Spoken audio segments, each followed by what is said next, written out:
Hello and welcome to Quest Recapped. Today, we will be going through the 2020 urban fantasy adventure film, Onward. The movie takes place in a realm full of wonders and mythical creatures. A voiceover narrates that the world was once filled with magic, where creatures such as mermaids and unicorns roamed freely. However, technological improvements over the years have made people's lives easier, but they have also made magic outdated and scarce, to an extent where very few people know how to use it. In the next scene, we see a teenage elf named Ian Lightfoot waking up on his 16th birthday in a town called New Mushroomton. As he walks downstairs, his mother, Laurel, greets him a happy birthday and notices that Ian is wearing his late father's sweatshirt. When she asks if Ian has enrolled in driving school, he says he hasn't because he is afraid of driving. Just then, Ian's older brother, Barley, enters and hugs him while wishing him a happy birthday. It turns out that Barley is an energetic and impulsive person who is obsessed with fantasy games and history, as opposed to Ian, who is very quiet and a low self-esteem guy. Moments later, the family is visited by Laurel's boyfriend, Officer Colt Bronco, who is half human and half horse. However, the boys struggle with Colt being their mother's lover, because they have not yet moved on from the memories of their father. He then chastises Barley for chaining himself to a downtown fountain in the name of retaining a piece of the town's history. However, Barley ignores Colt and informs his brother that all elves have a gift for wizardry, and they can become a magician as well.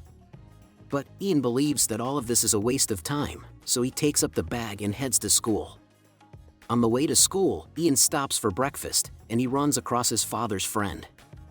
As the two introduce each other, the other elf realizes the sweater Ian is wearing belonged to his late father, Wilden. It turns out that Ian's father died before he was born, and one of Ian's greatest wishes is to learn more about him. Now, Wilden's friend tells him stories about their college days, including how Wilden always wore a pair of hideous purple socks since he was confident and brave. Hearing stories about his father makes Ian very happy, and later, he makes a to-do list for himself, on which he writes about speaking up more, learning to drive, making more friends, and being more like his father. Later, Ian begins driving lessons and goes for a test drive with his instructor. But when he sees the road filled with cars, he freaks out and says he isn't ready yet. Afterward, Ian decides to invite his classmates to his birthday party that evening. He approaches them awkwardly, and they all agree to come, which surprises him. Ian then asks everyone to ride the bus to his house, but just then, Barley arrives at the school playing loud music in his rusted old van, which he calls Guinevere. Embarrassed by his brother's enthusiasm, Ian informs his friends that the party has been cancelled and leaves. Later, at home, Ian becomes upset and plays a recording with his father's voice on it, trying to converse with it. After that, he questions his mother about his father and whether he was always confident and bold. Ian's mother informs him that he wasn't always confident and that it took him some time to figure out who he was. Then, Laurel decides to give the boys a gift from their father that she vowed not to give them until they were both at least 16. And moments later, she enters the attic and returns with a box.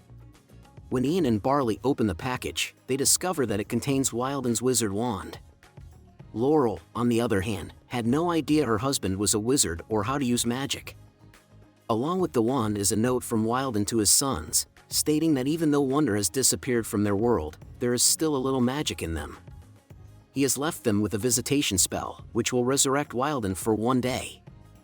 Furthermore, there is also a phoenix gem, which is required for the spell to be effective. Immediately, Barley identifies the Phoenix Gemstone from his historical board game and becomes excited to do the spell and bring their father back. However, when he attempts to cast the spell, he repeatedly fails and gives up. Both brothers are disappointed by this, but Laurel tries to cheer them up, saying it's ultimately the effort that counts. After Barley and Laurel leave the room, Ian is left alone and sad, so he begins to read his father's letter aloud. As he reads the spell, the lights start glowing and the things in the room begin to float. With the gem, Ian completes the spell and it looks like he is bringing Wilden back. Just then, Barley enters the room, but Ian is unable to control the wand, and the gem is destroyed before the spell is completed. As a result, just the lower half of Wilden's body gets reconstructed. After that, Barley introduces himself to Wilden by tapping his foot like a drum as he used to do years ago. Wilden can now sense both of his sons in the room, which makes them pleased. The boys then remember that their father can only be restored for 24 hours and that they only have one day to find the gemstone and complete the spell. So, Barley takes out a deck of cards from his life-based game and pulls out 2 cards. One of the cards is Manicore's Tavern card and the other one is a Phoenix gem. He then informs Ian that he knows exactly where they need to go to obtain the gem. Later, while Barley is driving toward the Manicore's Tavern, Ian creates a bucket list of things he wants to do with his father. Barley informs his brother that he has a gift and asks Ian to try some magic from the spells mentioned in his favorite game book. Meanwhile, Laurel discovers that her sons have gone and becomes concerned. And as a result, she too drives to Manicore's Tavern in search of them. Soon after, the brothers drive into town and eventually arrive at the Manicore's Tavern.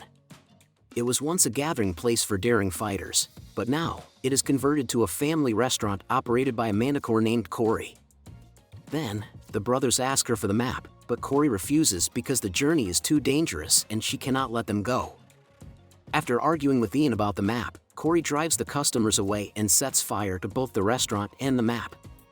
However, the last remaining clue lies in a children's menu that identifies Raven's Point, a neighboring mountain, as the site of the gem. Barley then persuades Ian that this is where they need to go, so they set off for the mountain. A while later, Laurel arrives at Manicore's Tavern and discovers that it is on fire. She then meets Corey, who informs her that her sons were there and promises to help her in finding them. Corey also informs Laurel that the boy's journey may activate a curse that can only be broken by her magical sword, which Corey sold a few months ago. After that, Laurel and Corey go to the pawn store where she sold her sword. But unfortunately, the owner of the pawn shop asks them $10,000 for it, which they obviously don't have. Therefore, Corey uses her sting to paralyze the shop owner, and Laurel grabs the sword from the pawn shop. Elsewhere, the boys are out of gas and are forced to come to a halt. But Barley views it as an opportunity for Ian to test his magic by using the staff to increase the size of the gas canister, followed by the gas inside it. Ian tries to do this, but he unintentionally shrinks Barley. Now, they proceed into town to find a gas station, arriving at the same time as a gang of hostile motorcycle sprites. After filling up their vehicle, Ian discovers Barley trying to speak with the sprites' leader, only to enrage them by bringing up how sprites used to fly. And it gets even worse when Wilden unintentionally knocks down their motorcycles. With this, the guys are compelled to run, with Ian being forced to take control of the van despite not knowing how to drive. The sprites pursue them on the highway on their bikes, even forcing their way into the van to attack. But the boys throw them off and escape as they return to the road for their mission. Soon after, Barley grows back to his original size, and they are stopped by police for rash driving. Barley recommends that Ian put a disguise spell on himself. Therefore, the brothers disguise themselves as Colt and successfully trick the cops. They soon escape in a van, but one of the police officers becomes suspicious of them and calls the real officer Colt and discovers the truth. But unknown of this fact, the brothers stop to have a drink. Meanwhile, after feeling the nearby music's vibration, Wilden's legs get out of the van and begin dancing. And with this, the brothers also enjoy themselves and begin dancing with their father. On the other hand, Colt finds Barley's license plate near the entrance of the ancient trail and begins following them. Barley and Ian continue on the path of peril, where they come upon a massive bottomless hole and an ancient drawbridge to cross it. They begin to search for the lever, and Ian notices it at the far end of the bottomless pit. Now, Barley teaches Ian a spell that produces an invisible bridge. He informs Ian that the spell will not work unless he believes the bridge exists. Ian is still terrified, so Barley wraps a rope around his waist. Ian is hesitant to step ahead and falls, but Barley picks him up and tells him he should be confident now. Gathering all his courage, Ian sets his feet forward with faith and continues walking, but the rope comes undone in the middle, and he has no idea.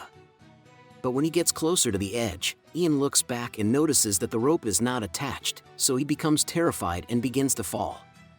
Fortunately, Ian grabs the rocks and climbs up, which opens the bridge for Barley to drive to the other side. However, before the brothers can continue, Colt makes his entrance and tries to take them back home.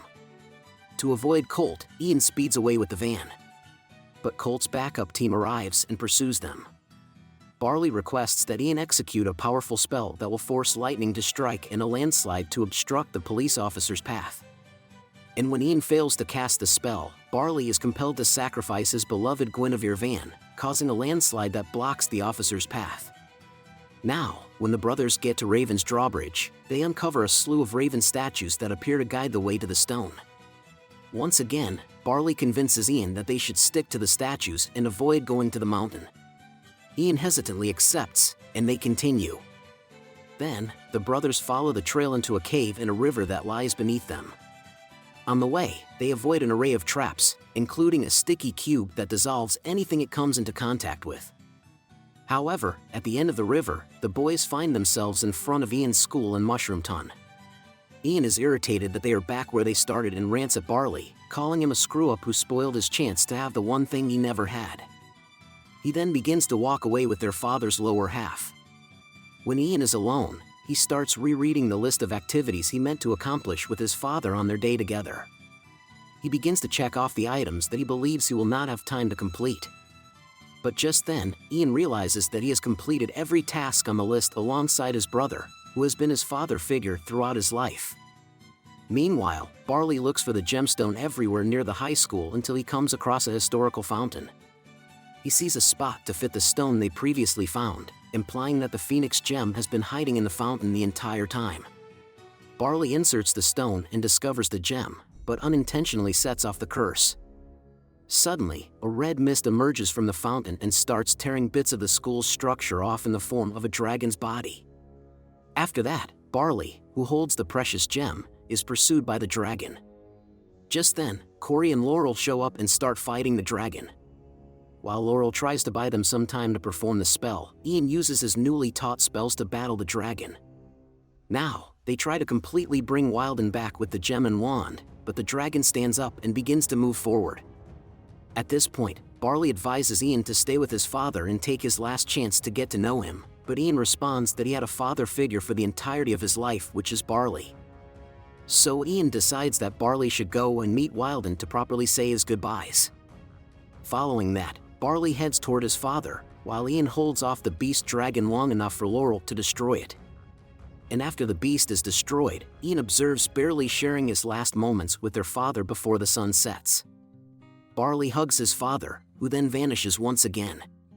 And after Wilden leaves, Barley tells Ian that their father is proud of what he has become, and the brothers share an emotional hug. The scene then shifts to weeks later, where we see that Ian has grown more confident, has made friends, and his skill as a magician has greatly improved. Ian gives Barley a new van, Guinevere II, and the brothers also improve their relationship with Colt. Meanwhile, Corey reopens her bar in its original spirit, as a place where patrons can hear stories about their past adventures. The movie then concludes with Ian and Barley riding out on another adventure. We have come to the end of this video. Thank you for watching. Kindly like, subscribe, and share this video. If you also have thoughts you intend to share, kindly leave them in the comment section. See you in the next video.